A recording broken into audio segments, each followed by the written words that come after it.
Thank you, guys. That was amazing. Thanks. Thank you. We had a lot of questions come in on your groove, so maybe you can say what you just did there. Is that like something rehearsed, or did you just come in? Basically, we just rehearsed it now, about an hour ago. Yeah. One of the songs I wrote in my hotel room last night, and then the other one we kind of just jammed from 4 chords. And then the third one is one that I wrote a while back, and myself and Derrick have done before, but Paul's never done before today. So Paul's been thrown in at the deep end. We've been winging it, basically, big time. Amazing. We have a question from Pierre Bonnet for all the guys. Which song do you like the most to play live? Do you have any preferences? Out of the Jamiroquai stuff. Yes. Wow. I like Runaway, personally. I really like that groove because it involves everyone. The groove's quite up there. It's quite energetic. Fantastic chorus. And also the band can actually play out a bit towards the end. So it's a really good grooving up-tempo track. Yeah, I'd go with that. I've been enjoying that track. There's very few that aren't great fun to play. I mean, all of them are great fun to play, really. Yeah. And we, Jay likes to throw different songs in from time to time, so we do a lot of different tunes. But I would agree with Runaway. We've been playing Don't Give It a Chance over the last few nights. That's been good fun. We've done Virtual Insanity quite a few times. That's always great fun to play.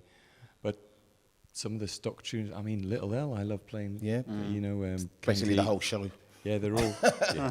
I'm enjoying Shake It On as well at the moment. The new Shake It song, just because it sounds so good on the big stage. I mean, the new songs have translated very well from the album to the stage, so that's been good fun whenever we've done any of those. Yeah, definitely. And a question came in for Derrick. Someone was looking at your ghost notes, saying, "How do you practice? How do you practice your ghost notes?" I'll be honest. It's just through. Believe it or not, I still take lessons, and I've actually had a couple of lessons from a guy called Kaz Rodriguez, who's playing at a London Drum Show today, I believe.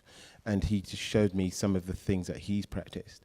So I've just basically taken what he's shown me, used that, but then also adapted it to my way. But it's really a case of just practicing the ghost notes at slow tempo, and then slowly building up to speed. That's comfortable. So obviously with these type of tracks, and I love playing this kind of music, to actually to do them is how can I put it? It's a treat. It's a treat.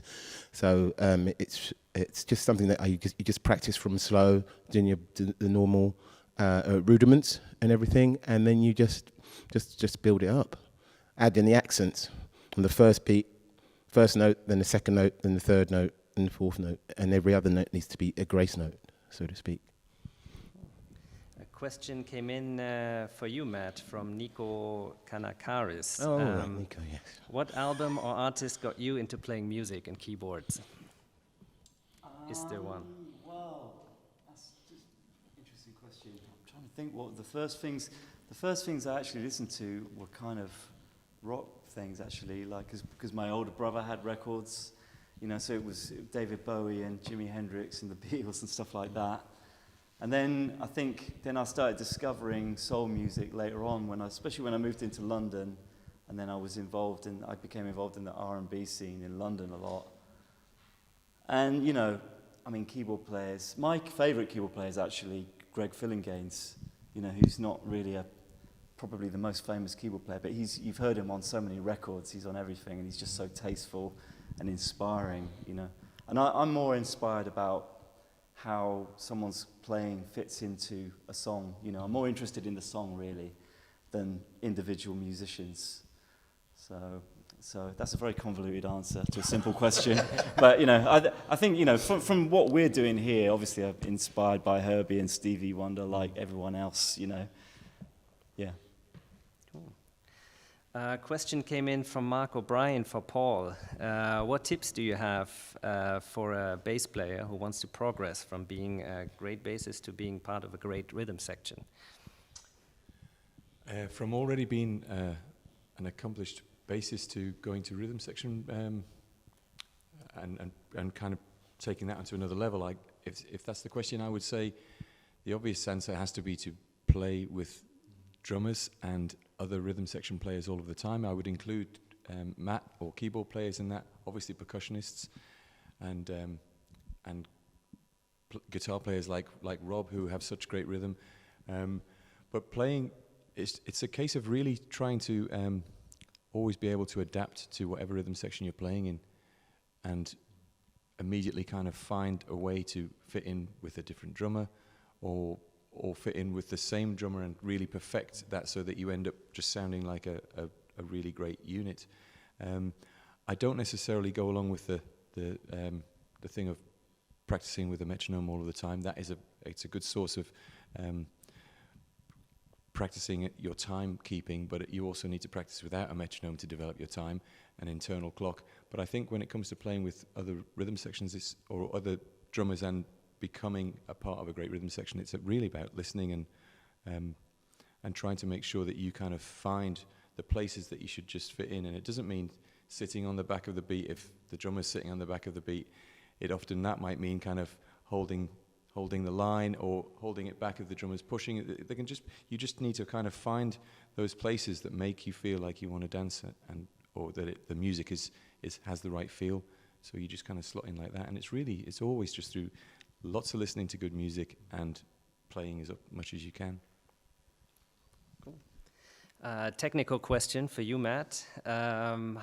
Using the montage on stage, question is how do you use, which parts of the montage do you use on stage?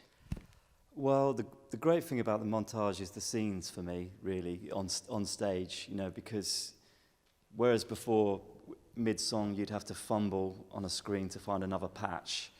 I can program out, I could have 8 completely different sounds on the same patch, which is always going to cover me in a song. And it can be like this one's split here, and suddenly it's something completely different.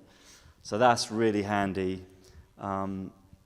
That's the thing I use most. And then I suppose the expression pedal can be really useful. I use it a lot for the wah on the clav, so you can really approximate a clav quite closely with the wah. Filter sweeps, stuff like that can all be done on there. But yeah, I'd say the scenes is really, for me, the deal breaker. This makes it great live. Cool. And another question from Matthew Nickel for Paul. Matthew is playing Canned Heat for an audition on bass. Do you have any tips for him? With any bass part, you really want to try to make sure that you groove with the and I know that word is kind of so commonly used and thrown away, but you want it to bounce in the right way. And the thing that I was told that I did, and I now kind of try to offer as a piece of advice for somebody wanting my way or whatever. Not that that's necessarily going to be the only way, but I just think that if you listen to a tune and you find that pocket and you really kind of listen to it and get inside what that tune is trying to do, however that makes you feel, you should be aiming. So if that makes you kind of move in a certain way or bounce your foot or nod your head, you should be doing that when you're playing. And if you're kind of able to replicate that same feeling, then you're going to be along the right lines to make the tune work. Cool. I think that's a great last word. Thank you so much, guys, for coming out.